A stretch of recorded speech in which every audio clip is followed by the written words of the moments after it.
Hello friends, welcome to civil institute. இந்த வீடியோவில் நம்ம 2022 கேட்கப்பட்ட குரூப் 1 மெயின்ஸ்க்கான கொஷினுக்கு மாடல் ஆன்சர் தான் பார்க்க போகிறோம். ஸோ இன்றைக்கி நம்ம பார்க்க போகிற கொஷின் என்ன அப்படின்னு பார்த்தீங்கன்னா, assess the working of dyarchy in the provision of Government of India Act 1919. So இதில் இருக்க முக்கியமான கீவேர்டு என்ன அப்படின்னு பார்த்தீங்கன்னா, act of 1919. So act of 1919 அப்படிங்கிறது கவர்மெண்ட் ஆஃப் இந்தியா ஆக்ட், அதான் வந்து ஆக்ட் ஆஃப் 1919. அதுக்கப்புறமா டயார்கி, இது ரெண்டு தான் கீவேர்டு. இதை பற்றி தான் நீங்கள் எழுதணும். டயார்கி எப்படி ஃபங்க்ஷன் ஆச்சு, அதில் உள்ள சேலஞ்சஸ், அட்வான்டேஜஸ், இந்த மாதிரி நீங்கள் வந்து எழுதணும். ஸோ இதுக்கு என்ன எழுதணும்னு அந்த கொஷனுக்கு நீங்கள் ஃபஸ்ட்டு ஒரு இன்ட்ரோடக்ஷன் எழுதணும். ஓகேங்களா? ஸோ இந்த இன்ட்ரோடக்ஷனில் என்ன எழுதணும், 1919 ஆக்ட் பற்றி, மான்ஃபோர்ட் ரிஃபார்ம் இருக்குல்ல, ஸோ அந்த ரிஃபார்ம் பற்றி பேசிக்காக எழுதிட்டு அதில் வந்து இந்த டயார்கி அப்படிங்கிற ப்ரொவிஷன்ஸ் வந்து இன்ட்ரடியூஸ் பண்ணியிருந்தாங்க. ஸோ அதனால் சில பெனிஃபிட்டும் இருந்துச்சு, சில சேலஞ்சஸும் இருந்துச்சு. அப்படிங்கிற மாதிரி ஜென்ரலாக ஒரு 2 to 3 லைன்ஸ்க்கு ஒரு இன்ட்ரோடக்ஷன் எழுதினா போதும். அதுக்கப்புறமா பாடி பார்ட். ஸோ பாடியை பொறுத்தவரை இதில் ரெண்டு பார்ட் இருக்குது பாடியில். ஸோ ஃபஸ்ட்டு பார்ட் என்ன அப்படின்னு பார்த்தீங்கன்னா ஒர்க்கிங். ஜென்ரலாக ஒர்க்கிங் என்ன அப்படிங்கிறது நீங்கள் எக்ஸ்பிளைன் பண்ணணும். இந்த ஒர்க்கிங்கில் இதோட அந்த கேட்டகரி பிரிச்சிருப்பாங்கல்ல, ட்ரான்ஸ்ஃபர் சப்ஜெக்ட்னா என்ன, அதுக்கப்புறமா ரிசோர்ஸ் சப்ஜெக்ட்னா என்ன, அது எப்படி ஹேண்டில் பண்ணுறாங்க, அந்த மாதிரியான விஷயங்கள். இது வந்து ஒர்க்கிங் ஃபஸ்ட்டில். அதுக்கப்புறமா இந்த டயார்கியோட அசஸ்மெண்ட். ஸோ இந்த அசஸில் தான் நீங்கள் என்ன பண்ணணும்னா ஃபர்தராக இதோடைய பாசிட்டிவ் அட்வான்டேஜஸ் என்ன, தென் இந்த டயார்கி சிஸ்டத்தில் இருந்த லிமிட்டேஷன் என்னென்ன, ஓகேங்களா, எழுதிட்டு லாஸ்ட்டாக ஒரு கன்க்ளூஷன். இந்த மாதிரி தான் உங்களுடைய ஆன்சர் ஃபார்மேட் இருக்கணும். ஸோ இதான் இந்த கொஷினுக்கான ஒரு ப்ராப்பரான ஸ்ட்ரக்சரிங். ஸோ இப்போ வந்து நம்ம கொஷினுக்குள்ளே ஃபர்தராக போயிடலாம். ஸோ ஃபஸ்ட்டு இன்ட்ரோடக்ஷனில் dyarchy also known as dual government. So dyarchy அப்படின்னா என்ன, டியூவல் கவர்மெண்ட். இப்போ ஒரு ஸ்டேட் கவர்மெண்ட் இருக்குது அப்படின்னா ஸ்டேட் கவர்மெண்ட்டை ரெண்டாக பிரிக்கிற மாதிரி, ஓகேங்களா, ரெண்டாக பிரித்து ஒரு சில பவர்ஸை ஒரு அத்தாரிட்டிகிட்ட கொடுத்துருப்பாங்க, அதே மாதிரி இன்னும் ஒரு சில பவர்ஸை இன்னொரு அத்தாரிட்டிகிட்ட கொடுத்துருப்பாங்க. ஸோ டயார்கி அப்படிங்கிறது இரட்டை ஆட்சி or dual government was system of government introduced in the provision of provinces of British India company by government of India 1919. ஓகேங்களா, the act aimed to provide more autonomy. இந்த டயார்கி இன்ட்ரடியூஸ் பண்ணதுக்கான முக்கியமான நோக்கம் என்ன அப்படின்னு பார்த்தீங்கன்னா, ப்ராவின்சஸ்க்கு மோர் அட்டானமி கொடுக்கணும். ஓகேங்களா, and representation to people of India by dividing the admission of provinces into 2 parts. ஓகேங்களா, ஸோ ப்ராவின்சஸில் இந்த இப்போ ஸ்டேட் இருக்குல்ல, அப்போ அதே மாதிரி பிரிட்டிஷ் ஸ்டேட்டில் இருந்த ஒரு அமைப்பு தான் ப்ராவின்சஸ்.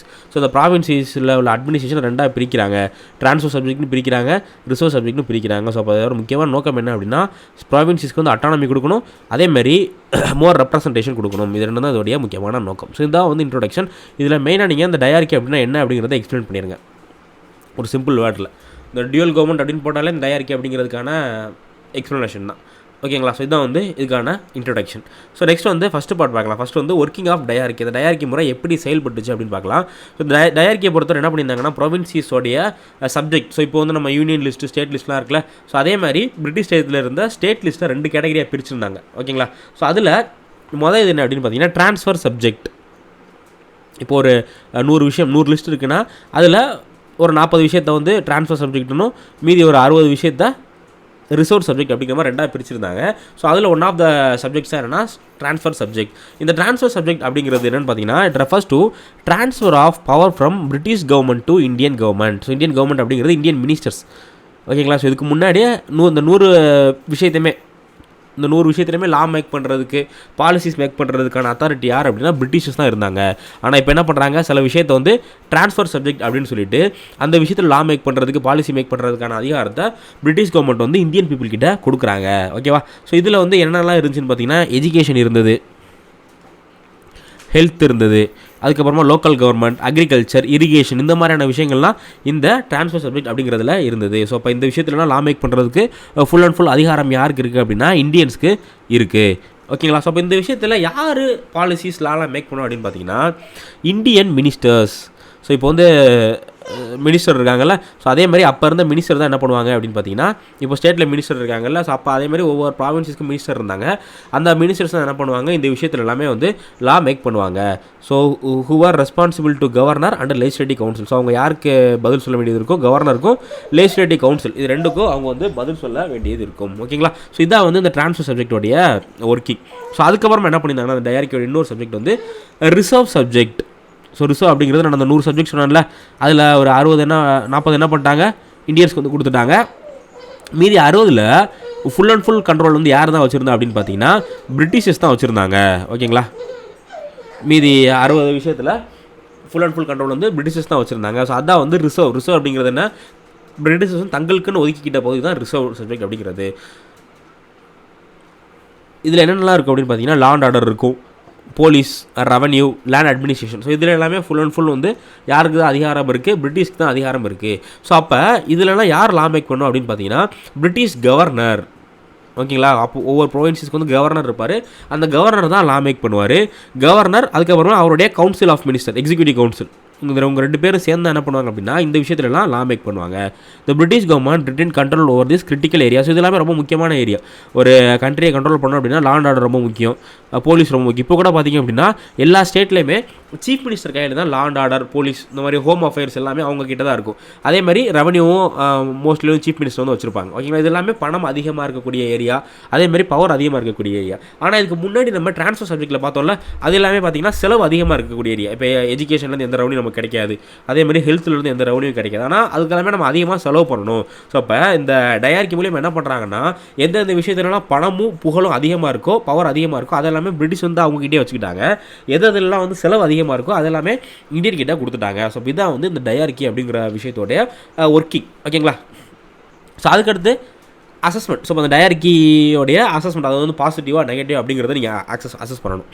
ஸோ ஃபஸ்ட்டு வந்து இந்த டயார்கினால் என்னென்னலாம் அட்வான்டேஜஸ் இருக்குது அப்படின்னு பார்த்தீங்கன்னா provide more autonomy and representation to people of India. So இந்திய பீப்புளுக்கு என்ன பண்ணுது, அட்டானமி, அந்த நம்ம லிஸ்ட்லாம் பார்த்தோம்ல, ஸோ அதுலலாம் உங்களுக்கு லா மேக் பண்ணுறதுக்கு, அதேமாதிரி மோர் ரெப்ரசன்டேஷன். ஸோ இதில் வந்து இந்த இந்தியன்ஸோடைய பார்ட்டிசிபேஷன் இன்க்ரீஸ் ஆகிருக்கும். ஓகேங்களா, people of India by allowing Indian ministers to govern, transfer subject and make decision on behalf of people of India. So அந்த இந்தியன் மக்களுக்கு பிரதிநிதியாக மினிஸ்டர்ஸ் என்ன பண்ணுறாங்க, இந்த விஷயத்துலலாம் லா மேக் பண்ணுறாங்க. அடுத்து increase Indian participation in government and create more representative system. So மறுபடியும் இந்தியனுடைய பார்ட்டிசிபேஷனை கவர்மெண்ட்டில் இந்த டயார்கி அப்படிங்கிறது அதிகப்படுத்துது. அடுத்து minister had authority to make decision and implementing policy related to this subject within their respective jurisdiction. So அவங்களுடைய அந்த அதிகாரத்துக்கு கீழே என்னென்ன விஷயங்கள்லாம் வருதோ அதில் எல்லாமே பெரிய பெரிய முடிவு எடுக்கிறதுக்கும், அதில் எல்லாமே பாலிசிஸை நடைமுறைப்படுத்துறதுக்கும் யார் தான் முக்கியமான அத்தாரிட்டி இருக்கா, மினிஸ்டர்ஸ் தான், இந்தியன் மினிஸ்டர்ஸ் தான் அத்தாரிட்டியாக இருக்காங்க. ஸோ இது எல்லாமே அந்த டயார்கியோடைய சில முக்கியமான அட்வான்டேஜஸ். ஸோ என்ன அந்த டயார்கியில் நிறைய அட்வான்டேஜஸ் இருந்தாலும் இதில் நிறையா டிஸ்அட்வான்டேஜஸ் இருக்குது. ஸோ அதில் ஃபஸ்ட்டு டிஸ்அட்வான்டேஜ் என்ன அப்படின்னு பார்த்தீங்கன்னா பவர் ஆஃப் வீட்டோ. ஸோ இப்போ வந்து கரெக்டாக நம்ம பிரசிடென்ட்டுக்கு வீட்டோ பவர் இருக்குல்ல, அதே மாதிரி அப்போ இருந்த கவர்னருக்கும் வீட்டோ பவர் இருந்தது. ஸோ வீட்டோ பவர்னால் என்ன, governor retain the veto power to veto any decision made by the Indian minister. So இப்போ எஜுகேஷன்லேயே மினிஸ்டர் வந்து ஒரு டிசிஷன் எடுக்கிறாரு அப்படின்னா அதை ஃபைனலாக அப்ரூவ் பண்ணுறதுக்கான அத்தாரிட்டி யாருன்னா கவர்னர்.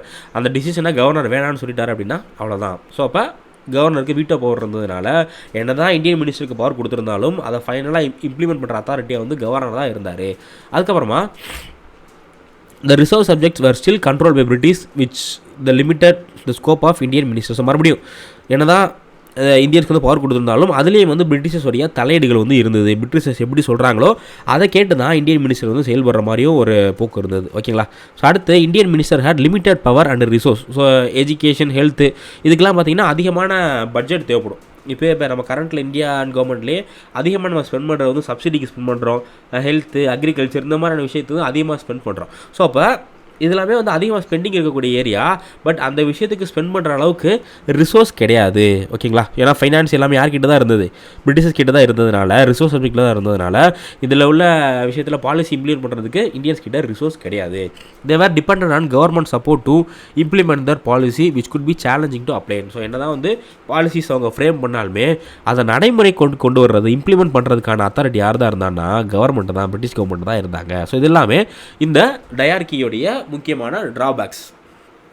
ஓகேங்களா, ஸோ அப்போ நம்ம எல்லா பாயிண்ட் எழுதியாச்சு. ஃபஸ்ட் என்ன பண்ணோம், டயார்கி எப்படி ஒர்க் ஆகுது அப்படிங்கிறத பார்த்தோம். அதுக்கப்புறமா டயார்கியை பற்றின ஒரு சின்ன அனாலிசிஸ், அதோட பாசிட்டிவ்ஸ் என்ன, லிமிடேஷன்ஸ் என்ன அப்படிங்கிற அனாலிசிஸ் பார்த்தாச்சு. நெக்ஸ்ட்டு பார்த்திங்க அப்படின்னா conclusion. While the system provided more representation to Indian people, it also had its limitation as governor retained significant power and Indian minister had limited resource. ஓகேங்களா, so என்ன தான் இது வந்து இந்தியனுக்கு அதிகமான பிரதிநிதித்துவம் ரெப்ரசன்டேஷன் கொடுத்துருந்தாலும் ஃபைனலாக எல்லா பவருமே யார்கிட்ட தான் இருந்தது, கவர்னர் கிட்ட தான் இருந்தது. ஸோ அது வந்து ஒரு முக்கியமான limitation. So despite this limitation dyarchy system was an important step in the process of constitutional reform in British India. So இப்போ இதுதான் வந்து இப்போ 1935 பார்த்தீங்கன்னா இன்னும் அதிகமான பவர்ஸ் வந்து கொடுப்பாங்க. ஸோ அதுக்கு ஒரு முந்தின ஸ்டெப் என்ன அப்படின்னா இந்த 1919 ரிஃபார்ம். ஸோ 1909 பார்த்தீங்க நீங்கள் இந்தியாவுடைய அந்த ஹிஸ்டாரிக்கல் பேக்ரவுண்ட் பார்த்தீங்க அப்படின்னா 1861 அடுத்து 1892 இந்த ஆக்ட் எல்லாமே கிராஜுவலாக ஒவ்வொரு ஸ்டெப்பாக கொடுப்பாங்க. ஃபஸ்ட்டு வந்து பட்ஜெட் வந்து டிஸ்கஸ் பண்ணலாம் அப்படின்னு கொடுப்பாங்க. அடுத்து வந்து கொஸ்டின் கேட்கலாம் அப்படிங்கிற மாதிரி அடுத்து 1909 கொடுப்பாங்க. இந்த மாதிரி ஒவ்வொரு இதுலேயுமே ஒரு கிராஜுவலாக இது போடுவாங்க. ஸோ அதே மாதிரி இது வந்து கான்ஸ்டியூஷன் ரிஃபார்மில் ஒரு கிராஜுவல் ஸ்டெப். ஓகேங்களா? ஸோ இதான் வந்து இந்த கொஷினுக்கான ப்ராப்பரான ஆன்சர். ஸோ இந்த கொஷின் நீங்கள் எழுதி நம்மளுடைய டெலகிராம் குரூப்பில் உங்களுடைய கொஷின் நீங்கள் எழுதின ஆன்சர் வந்து ஷேர் பண்ணுங்கள். நம்ம ஃபஸ்ட்டு 5 பீப்புளுக்கு வந்து ஃப்ரீயாக எவாலுவேட் பண்ணி கொடுப்போம். ஓகேங்களா? ஸோ தேங்க்ஸ் ஃபார் வாட்சிங் சிவில் இன்ஸ்டியூட்.